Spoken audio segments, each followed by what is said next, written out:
मास है, ठीक है। और दूसरा, जब हम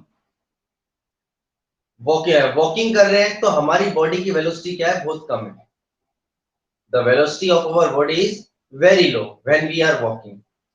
जब वेलोसिटी कम है, मास तो हमारी बॉडी का सेम है, तो ज्यादा इंपैक्ट प्रोड्यूस नहीं हुआ। और जब हम रनिंग कर रहे हैं, रनिंग करने से हमारी बॉडी का जो मास है वो तो फिक्स है, बट उसकी वेलोसिटी क्या हो गई, ज्यादा हो गई। जैसे ही वेलोसिटी बढ़ी, तो अब क्या प्रोड्यूस हो गया, उसमें मोमेंटम प्रोड्यूस हो गया।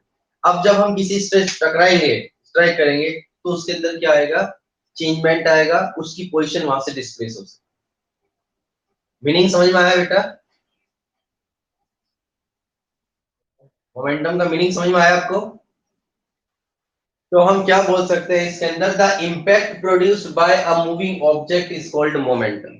मोमेंटम का जो सिंबल होता है वो होता है बेटा पी।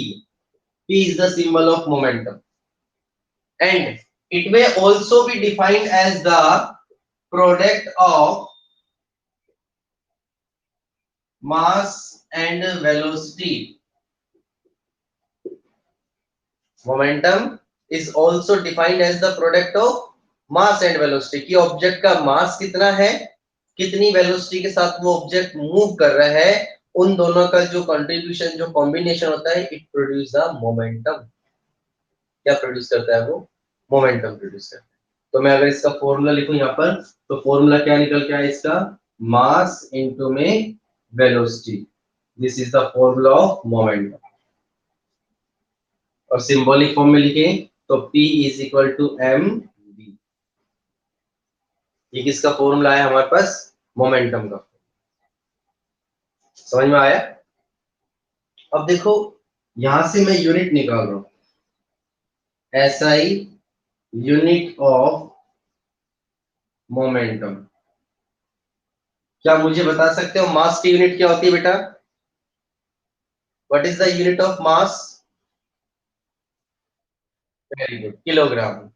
मास की मैंने यहाँ पर किलोग्राम मल्टीप्लाई में। वेलोसिटी की यूनिट क्या होती है?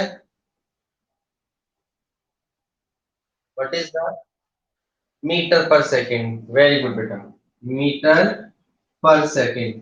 तो अगर हम दोनों को कंबाइन करते हैं, मल्टीप्लाई करते हैं, तो क्या निकल के आ गई unit, kilogram metre per second. और इसको दूसरा कैसे लिख सकते हैं, किलोग्राम मीटर पर सेकेंड, दोनों सेम। किसकी यूनिट है बेटा ये? This is the unit of momentum. किसकी यूनिट है ये? मोमेंटम की यूनिट। ये तो है हमारे पास ऐसा यूनिट। और दूसरा, अगर हम बात करें सीजीएस यूनिट, तो सीजीएस यूनिट में स्मॉल पुट करते हैं हम। मास की सीजीएस यूनिट क्या होती है, ग्राम, ठीक है। और मीटर की सीजीएस यूनिट क्या होगी, सेंटीमीटर पर सेकेंड। तो सीजीएस यूनिट क्या हो गई, ग्राम सेंटीमीटर पर सेकेंड। और ऐसा यूनिट क्या होगी इसकी, kilogram metre per second. This is the unit of momentum. समझ में आया बेटा आपको? ये हमारे पास मोमेंटम का फॉर्मूला है, और ये हमारे पास क्या, मोमेंटम की यूनिट। अब देखो, मैंने आपको डायरेक्टली प्रोपोर्शनल और इनवर्सली प्रोपोर्शनल का मतलब समझाया था। मोमेंटम के फॉर्मूले की अगर मैं बात करूं, तो हमारे पास फॉर्मूला निकल के आया मोमेंटम का, मास इनटू वेलोसिटी। इससे क्या पता चल रहा है कि जो मोमेंटम है ये डायरेक्टली प्रोपोर्शनल टू किसके है, मास के। और मोमेंटम डायरेक्टली प्रोपोर्शनल टू किसके है बच्चे, velocity. Momentum is directly proportional to mass. Momentum is directly proportional to velocity. तो डायरेक्टली प्रोपोर्शनल का मतलब क्या होगा, अगर ऑब्जेक्ट का मास ज्यादा है तो उसका मोमेंटम भी ज्यादा होगा। मैंने आपको एक एग्जांपल बताया था कि हमारे पास एक क्रिकेट बॉल है लेदर की, और एक टेनिस बॉल। दोनों बॉल के केस में जिनकी वेलोसिटी हमें सेम दे रखी है, बट मोमेंटम किसका ज्यादा होगा, जिसका मास ज्यादा होगा। तो इम्पैक्ट वही ज्यादा प्रोड्यूस करेगा। इम्पैक्ट जो है कौन प्रोड्यूस करेगा, जिसका मोमेंटम ज्यादा होगा। आप रोड के ऊपर चल रहे हैं, ठीक है। आप बाई चांस, एक तो आपके सामने से साइकिल आ रही है, आप उससे टकरा जाते हैं, और एक सामने से गाड़ी आ रही है, उससे टकरा जाते हैं। दोनों कंडीशन में सबसे ज्यादा इंजरी किस केस के अंदर होगी बताओ? आ रहे हैं। दोनों चीज हो गई यहाँ पर। गाड़ी से इंजरी ज्यादा क्यों हुई है? क्योंकि गाड़ी का मोमेंटम ज्यादा निकल गया है बेटा वहां पर। गाड़ी का जो मास है वो साइकिल के कंपैरिजन में एक तो ज्यादा है, तो मोमेंटम ज्यादा होगा। दूसरा, गाड़ी की जो वेलोसिटी है वो भी साइकिल की वेलोसिटी के कंपैरिजन में क्या है, ज्यादा है। तो दोनों फैक्टर काम आ गए यहाँ। इसी वजह से जो हमें चोट लग रही है वो सबसे ज्यादा किससे लग रही है? गाड़ी से लग रही है। क्लियर हुआ? तो मोमेंटम जो है वो डायरेक्टली प्रोपोर्शनल टू किसके है? मास के। अगर मास ज्यादा होगा तो मोमेंटम भी ज्यादा होगा, मास कम होगा तो मोमेंटम भी कम। दूसरा फैक्टर आता है बच्चे वेलोसिटी। अगर ऑब्जेक्ट की वेलोसिटी कम है तो मोमेंटम भी कम होगा, ऑब्जेक्ट की वेलोसिटी ज्यादा है तो मोमेंटम भी ज्यादा। आपको मैंने अभी एक एग्जांपल समझाया था ना, एक तो आप वॉकिंग करके जा रहे हैं और किसी से टकरा जाते हैं, और एक आप रनिंग करते हुए जा रहे हैं और फिर किसी से टकरा जाते हैं। तो सबसे ज्यादा लड़ाई होने के चांस किस में रहेंगे? जब आप रनिंग करके जा रहे हैं। क्यों? क्योंकि जब आप रनिंग करके जा रहे हो तो आपकी वेलोसिटी ज्यादा हो गई, मास तो सेम था, वेलोसिटी ज्यादा हो गई तो मोमेंटम ज्यादा हो गई, तो उस बंदे को चोट लगेगी जिससे टकराओगे। और आप वॉकिंग करते हुए जा रहे हैं, अगर किसी से टकरा जाते तो सॉरी में काम हो जाएगा। होता है ना ऐसा? और जब किसी के चोट लगेगी तो सॉरी भी कोई नहीं सुनता। तो इस चीज का ध्यान रखना। अगर ऑब्जेक्ट की वेलोसिटी ज्यादा है तो मोमेंटम भी ज्यादा होगा, वेलोसिटी कम है तो मोमेंटम भी कम होगा। यहाँ तक क्लियर हुआ? किसी बच्चे को कोई डाउट यहाँ तक बेटा? वेरी। देखो अब यहाँ पर मैं इससे रिलेटेड कुछ पॉइंट्स लिख रहा हूँ, मोमेंटम से रिलेटेड। जैसे जो मोमेंटम है वो कैसी क्वांटिटी है? एक momentum is a vector quantity. कौन सी क्वांटिटी मोमेंटम? Vector quantity. क्यों है vector quantity? Because it has magnitude as well as direction. क्योंकि इसके पास मैग्नीट्यूड भी है और दूसरा क्या है? डायरेक्शन। इसलिए हम इसको क्या बोलते हैं? ये एक वेक्टर क्वांटिटी का काम है। Momentum is always a vector quantity because it has some magnitude as well as direction. और अगर आपसे पूछ ले कि डायरेक्शन ऑफ मोमेंटम क्या होगी, what is the direction of momentum, तो आप क्या बताओगे? The direction of momentum is same as the direction of velocity. जिस डायरेक्शन के अंदर ऑब्जेक्ट मूव कर रहा है उसकी वेलोसिटी जा रही है, वही डायरेक्शन किसकी होगी? मोमेंटम की। समझ में आया बेटा? जैसे मैंने अभी आपको एग्जांपल बताया था ना कि आपके पास एक बॉल है और आप सामने बॉल किसी भी कार्डबोर्ड शीट पे मारते हो, तो आपने देखा बॉल आप कार्डबोर्ड शीट की तरफ फेंक रहे हो तो बॉल की वेलोसिटी यही जा रही है सामने डायरेक्शन की। कार्डबोर्ड शीट भी काम मूव करेगी। जैसे कार्डबोर्ड शीट है, जैसे ही बॉल इससे टकराती है तो कार्डबोर्ड शीट पीछे जा रही है। मतलब इसमें जो मोमेंटम प्रोड्यूस हुआ वो ऐसे हो रहा है पीछे की तरफ। किस डायरेक्शन में प्रोड्यूस हो रहा है? जिस डायरेक्शन में बॉल इससे स्ट्राइक करती है। इसका मतलब ये है। अगर किसी बच्चे को मीनिंग समझ में नहीं आता है तो आप मुझसे पूछा करो कि सर इसको हिंदी में एक्सप्लेन कर दो ताकि हमें इसका एग्जैक्ट मीनिंग पता चले। इंग्लिश में रटने का कोई फायदा नहीं है जब तक हमें उसका मीनिंग नहीं पता। समझ में आया? तो जब भी हम किसी भी ऑब्जेक्ट के ऊपर कोई भी फोर्स अप्लाई करते हैं तो वो ऑब्जेक्ट जिस डायरेक्शन के अंदर मूव कर रहा है वही डायरेक्शन किसकी होती है? उसकी मोमेंटम की होती है। अब क्या कोई बच्चा मुझे ये बता सकता है कि किसी ऑब्जेक्ट का मोमेंटम जीरो होता है या नहीं होता? फास्ट। कि क्या किसी बॉडी का या किसी ऑब्जेक्ट का मोमेंटम जीरो हो सकता है या नहीं हो सकता? बता सकते हो बेटा? हो सकता है। कौन होगा बेटा वो जीरो? अब यही बताना पड़ेगा कि वो जीरो तो हो सकता है।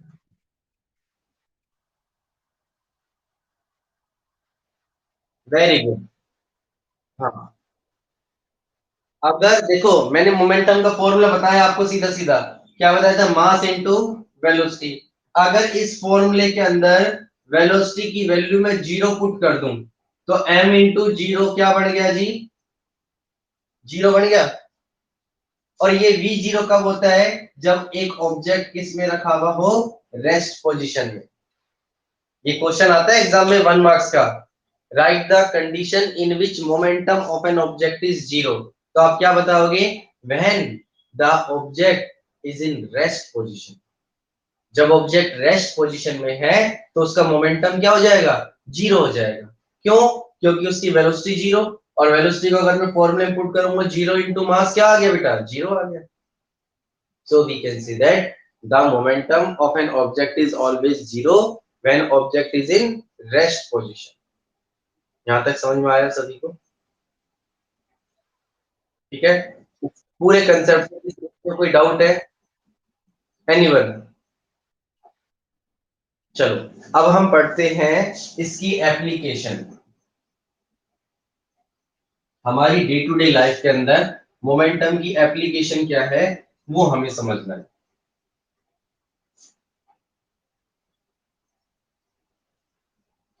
आपको एक चीज याद रखनी है बस, कि अगर कोई ऑब्जेक्ट मोशन में है तो उसके पास मोमेंटम होगा। अगर ऑब्जेक्ट का मोशन मतलब वेलोसिटी ज्यादा है तो मोमेंटम भी हाई होगा, वेलोसिटी कम है तो मोमेंटम भी कम होगा। और अगर किसी ऑब्जेक्ट का मोमेंटम ज्यादा है तो हमें उसे पकड़ने में क्या होगा?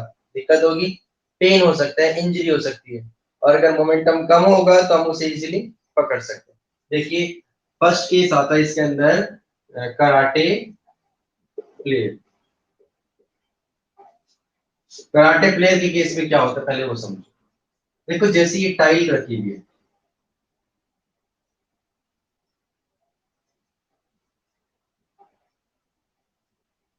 इसको ध्यान से समझना। आपने देखा होगा जो कराटे प्लेयर होते हैं वो इसके ऊपर हिट करते हैं और सारी की सारी टाइल टूट जाती है। कराटे प्लेयर जो होते हैं वो हिट करते सारी टाइल टूट जाती है ना। ठीक है, ये इसी की एप्लीकेशन मोमेंटम की। क्यों है मोमेंटम की एप्लीकेशन वो समझो। ये सारा रोल होता है हमारे हाथ का।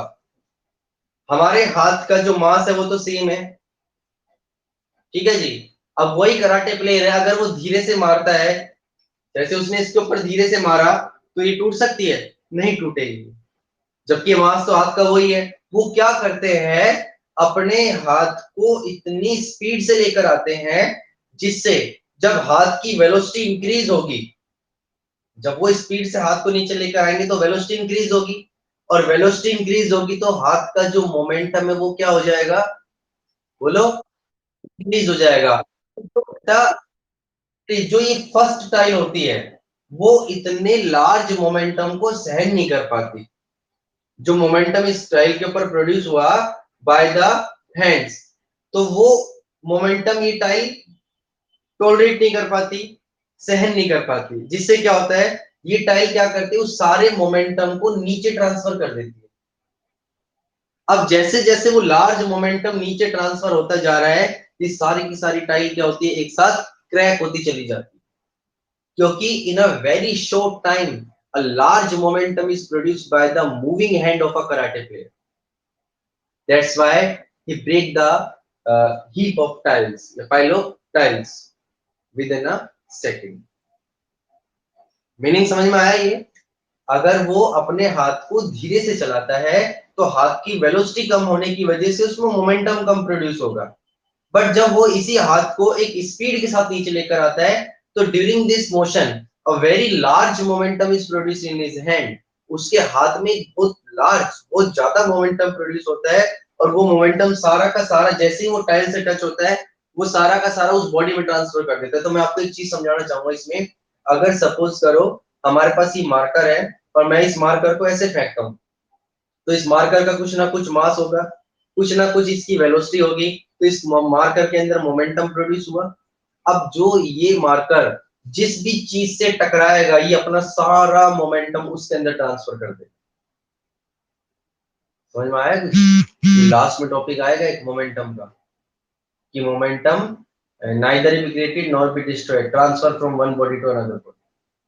कि जब भी किसी बॉडी में अगर मोमेंटम प्रोड्यूस होता है और वो बॉडी जैसे ही किसी चीज से टकराती है तो अपना सारा का सारा मोमेंटम उसमें ट्रांसफर कर देती है। तो वही प्रोसेस है यहाँ।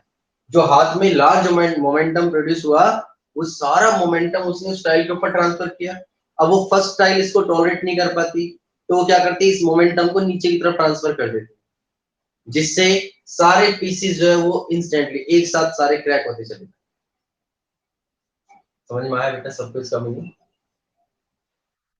एप्लीकेशन किसके में आई बताइए। पूरा कंसेप्ट मोमेंटम का कंप्लीट कि हम मोमेंटम कितना प्रोड्यूस करवा रहे हैं। लार्ज मोमेंटम होगा तो चेंजमेंट भी लार्ज आएगा, कम मोमेंटम होगा तो चेंजमेंट भी कम आएगा। पहला क्लियर। अब दूसरी एप्लीकेशन हम लेते हैं इसी के अंदर। It is easier to catch a tennis ball as compared to a cricket ball moving with same velocity। कि एक टेनिस बॉल आ रही है,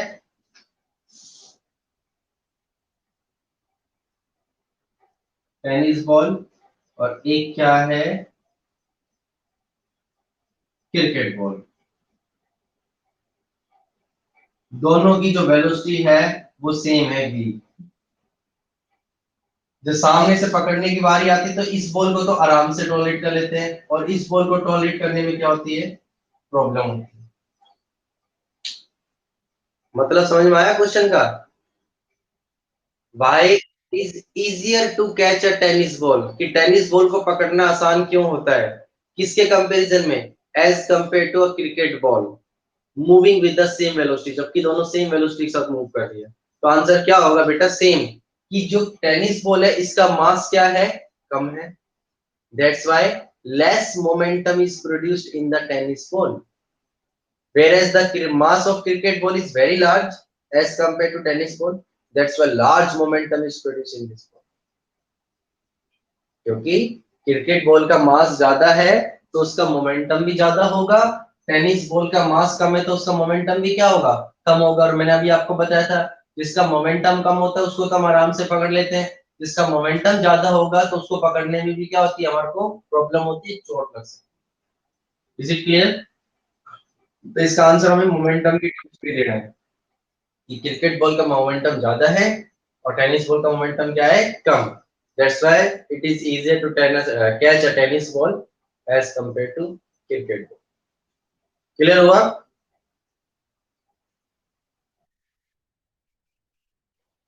अब एक और एप्लीकेशन इसकी लेते हैं, इनमें से क्वेश्चन 100% एग्जाम में पूछा जाएगा बेटा, ध्यान रखना, कोई से भी एप्लीकेशन पूछ सकते हैं एग्जाम में। एक आता है इसके अंदर, a road accident at high speed is much more worst than that take place at low speed। कि जो रोड एक्सीडेंट है एक तो हाई स्पीड के ऊपर हो रहा है, बहुत ज्यादा रोड रैश हो रहा है पूरा, और दूसरा एक एक्सीडेंट बहुत लो स्पीड पर हो रहा है। दोनों में से ज्यादा खतरनाक कौन सा होगा, जो हाई स्पीड पर होगा। तो कहना कि road accident at high speed much more worst, worst का मतलब बेहद खतरनाक, किसके कंपैरिजन में, जो लो स्पीड पर हो रहा है उसके कंपैरिजन में। तो क्या होगा इसका answer,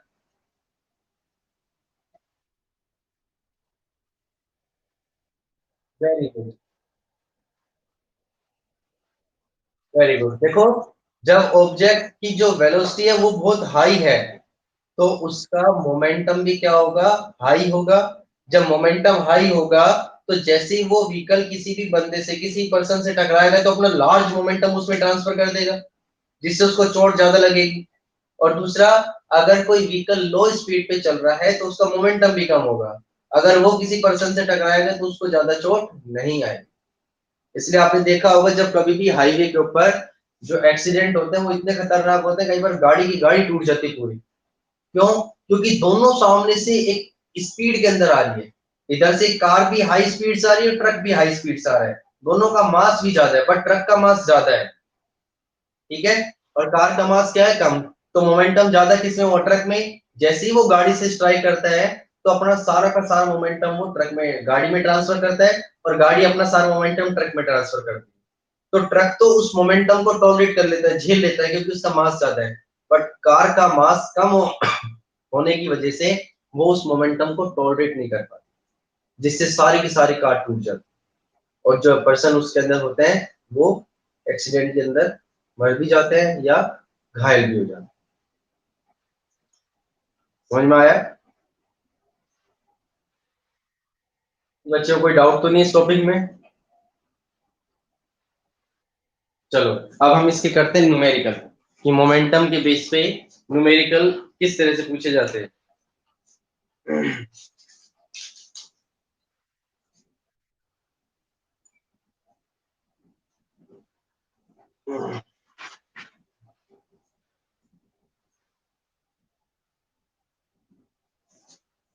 What is the momentum of a man? What is the momentum of a man of mass 75 kilogram when he walks with the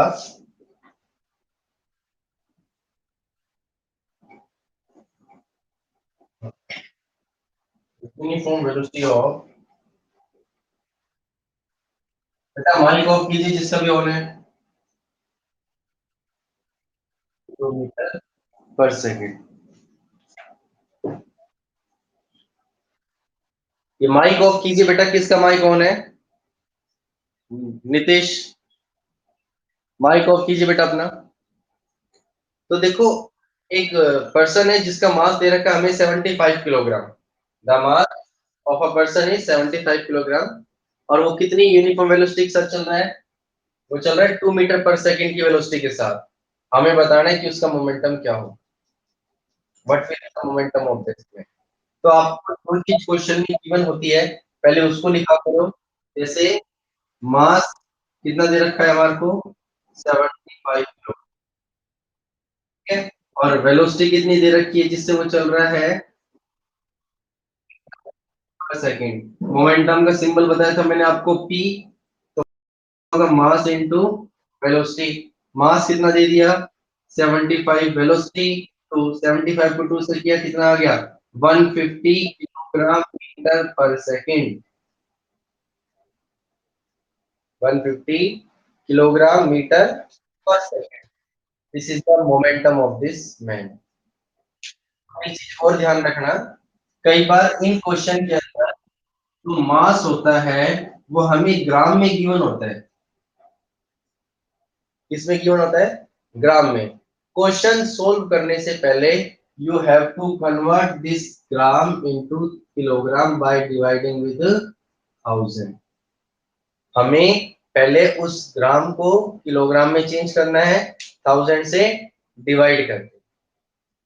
और अगर मास ग्राम में दे रखा है और वेलोसिटी दे रखी है वो सेंटीमीटर पर सेकंड में, तो चेंज करने की जरूरत नहीं है, क्योंकि वो फिर क्या बन जाएगी? वो बन जाएगी उसकी सीजीएस यूनिट। ठीक है जी। अब नेक्स्ट क्वेश्चन मैं आपको दे रहा हूं, आप लोग करके दिखाओ मुझे। नोटबुक और पेन निकालो अपना फटाफट। मैं स्टेटमेंट लिख रहा हूं और आपको सोल्व करके उसका आंसर बताना है मुझे। A body of mass,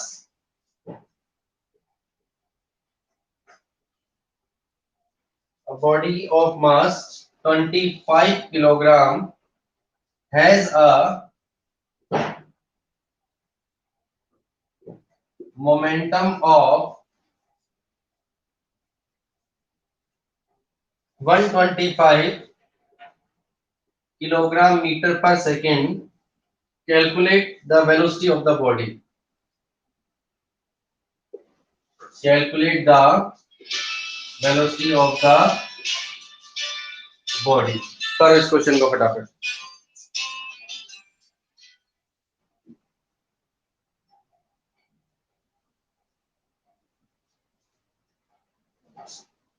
कितने बच्चों का बेटा? Velocity very good. मास दे रखा है 25 और अब इस क्वेश्चन में हमें मोमेंटम गिवन है, कितना है 125 किलोग्राम मीटर पर सेकेंड। हमें क्या फाइंड आउट करनी है इसके अंदर, ऑब्जेक्ट की वेलोसिटी।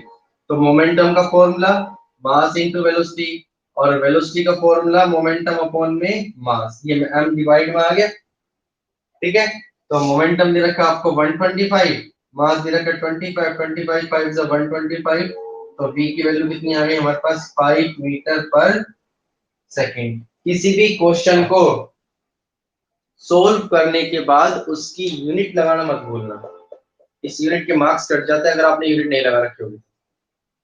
कई बच्चे क्या करते हैं, पूछा गया है वेलोसिटी तो आप उसकी यूनिट भी किलोग्राम मीटर पर सेकंड पुट कर देंगे, ऐसा नहीं होना चाहिए।